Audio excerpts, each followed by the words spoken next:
Welcome viewers to Historical Journeys. In a field layered with old earth, a metal finder is known as T is filtering the landscape for notable finds. On your thing, an intriguing Roman curio, he rolls it away among his developing crowd of inestimable relics. He is close to acquiring a fortune thanks to his collection of more than 27,000 treasures. But all that will soon change. That treasure tracker escaped more than 27,000 relics.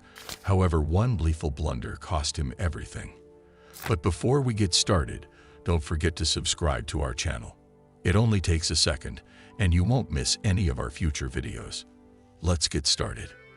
The sharp novice excavator Patris had gone through years hoarding an amazing store of fortunes from the far-off past, outfitted with his dependable metal indicator. Furthermore, in his home, he was concealing a dynamite exhibit of unlawful relics, some going back 1,000s of years. Patris reported his most recent find to the authorities in October 2019, but he made a mistake that would ultimately cost him his entire hoard. Authorities on the matter agree. The relics were valued at very nearly $1 million. However, the detectorist figured out how to lose the part. Be that as it may, how precisely did Patris, his promising stealing from profession, reach such a disheartening end? As per reports, the French detectorist has been dynamic since somewhere around 1993. That year, the Flemish paper hit news blog claims he revealed 1,000s of coins, tracing all the way back to the 3rd and 4th hundreds of years. He tracked down the 5250 coins by the roadside in Pierreville, a town in Normandy in northwestern France. However, he guarantees that he didn't really dig to recover them. 2. He may. It is against the law in France to use a metal detector to search for artifacts. After all, how likely is it that the detector will accidentally find such a treasure abandoned by the roadside? In addition, Patris received the coins from the mayor of Pierreville in order to preserve an early addition to a hoard that would continue to grow. Then, at that point, a few years after the fact, the detectorist made another disclosure, as per the Flemish paper to Standard. This time, it was in the town of Recoil in northeastern France. Despite the fact that subtleties are scant, maybe Patris attempted to rationalize this disclosure, similarly as he had with the previous one in Pierreville, in France. Metal identifiers must be utilized on the off chance that the administrator is leading logical examination. As per to Standard Patris, his reasons didn't wash this time round. Yet he got away with a slapped wrist and was even permitted to bring back home portion of the fine. In spite of the questionable provenance of his finds, Patris was starting to construct a standing as a fortune tracker, and a 2015 meeting with the French paper in Case Conservative, for instance. He gloated that he had previously found 500 relics in the Lorraine locale. Patris was living across the line in Belgium, having bought a plot of land in Gengy-l'Homme nearly 40 miles outside Brussels. The detector claimed on his news blog that he liked hiking in the area and had decided to invest in the plot, which had an apple orchard on it. In the wake of putting a convoy on his new plot, Patris added, he concluded to accomplish some work on the land. Also, it was during that cycle that his metal identifier purportedly went haywire, uncovering one more reserve of important coins. In a December 2020 meeting with L'Vox du Nord, a French paper, one of them, Marlene Martens, portrayed the scene. I had never seen such countless coins. Patris had uncovered a stunning 14,154 coins from the plantation and another side, and Gengy-l'Homme, removing them for additional review. Martens and her partners confirmed that they were of Roman beginning, presumably stamped sometime during the 300 years. Addressing to Standard in December 2020, the pieces extensively mirrored the money of the 3rd century Martens made sense of. The individual who covered these coins prevalently chose coins with a high silver substance. By the 3rd century, we believe, they had been submerged in the earth. In spite of the fact that they crop up more habitually in France, maybe specialists contemplated, Patris had coincidentally found the area of a lost construction, tracing all the way back to Roman times. The organization contacted the French specialists, who visited Patris's home.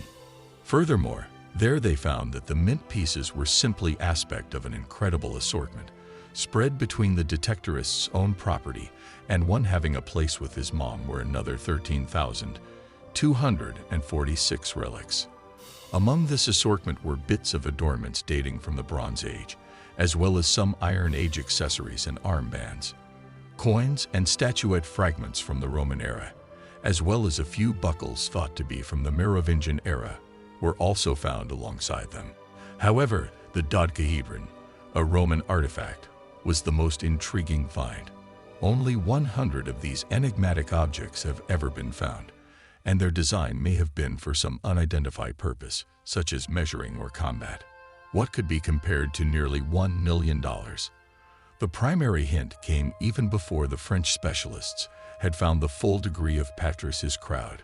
Researchers discovered during their investigation of the two locations in Genji-Olom that the detectorist must have been telling the truth about where he found the first coins, because it appeared that there was no way that they could have come from his own land.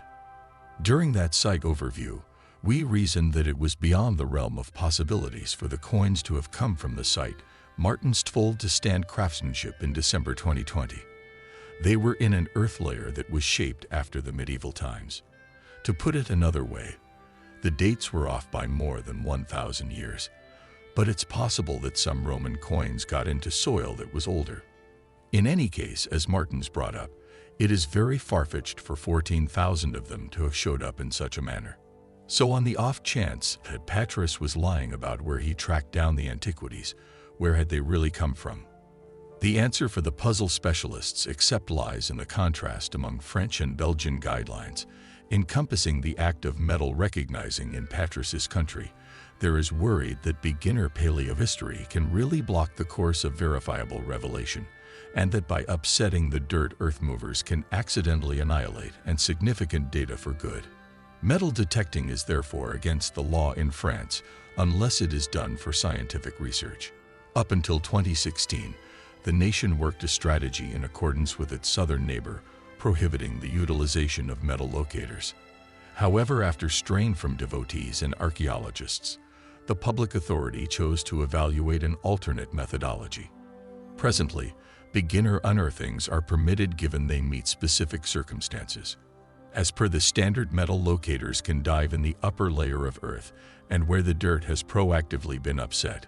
So when Patris reached the Belgian specialists to enlighten them concerning his find, he was making the best decision, or would he say he was?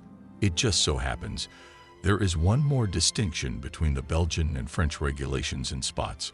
For example, Genji-Olom, it appears to be metal identifier, is working on their own property or qualify for keep anything that they find.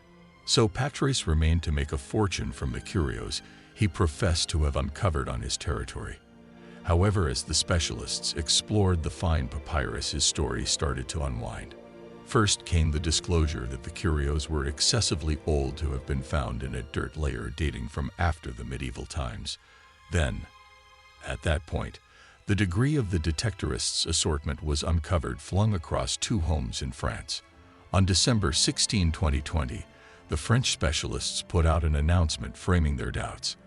After all, they had evidence to suggest that the Roman coins had been dug up somewhere else, most likely in France, rather than being discovered once more. Julian, since having coincidentally found such an important fortune in his French country, Patris would have wound up definitely having a difficult time. Therefore, the authorities believe he devised a strategy to take advantage of the differences in regulations between France and Belgium. Albeit the subtleties are not yet clear, it's accepted that Patris gathered his assortment by stealing from various areas in France. Then he attempted to guarantee that he had tracked down them legitimately on his own property at Genji-Olom, probably trusting that he'd be permitted to keep the part.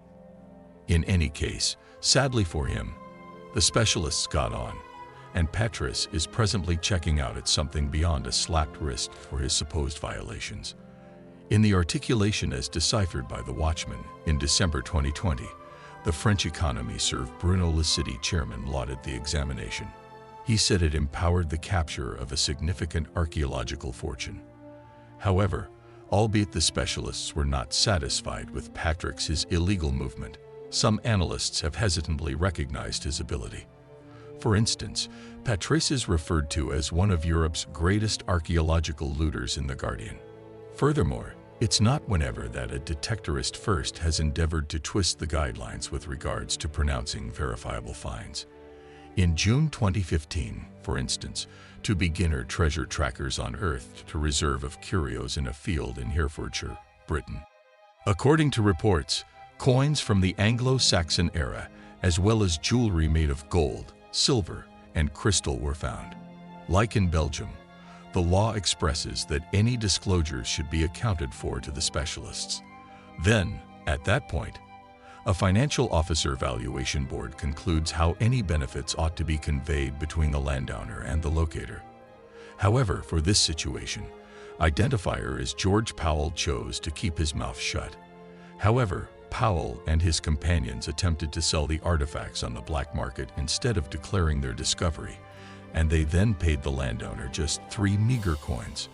In the long run, Powell was condemned to 10 years in prison, and the adjudicator brought up that he wasn't only at real fault for taking from the landowner.